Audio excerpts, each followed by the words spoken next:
ولسمشر غني ته څوک او ولې غلط معلومات ورکوي؟ ولسمشر غني سره یې څنګه خیانت وکړ؟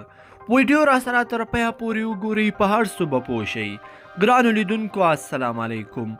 د مشرانو جرګې د شکایتونو کمیسیون مشر زلمی زابلی وایي د ولسمشر مشاورین او اداري هغه ته په هیواد کې د روانو حالاتو په اړه تازه معلومات نه ورکوي.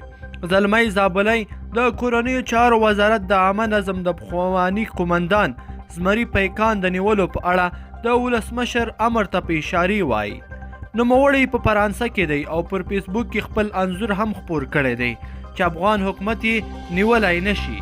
ولسمشر 3 ورځې وړاندې زمري پیکان د کورنیو چارو وزارت کې د فساد اصلي عامل وباله او د هغه فوري نیونې امر یې وکړ.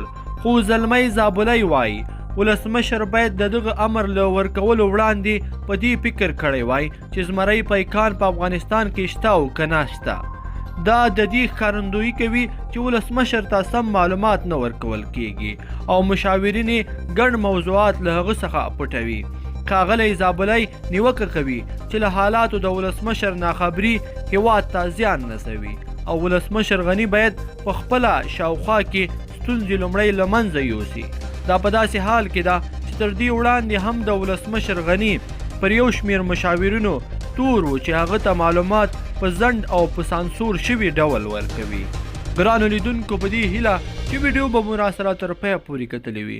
که چیرې مو ویډیو خوښه شوې وي نو حتما یې در سره لایک کړئ او نورو ملګرو سره هم شریکه کړئ تر څو هغوی هم له دغه مطلب څخه خبردار او آګاه اوسي.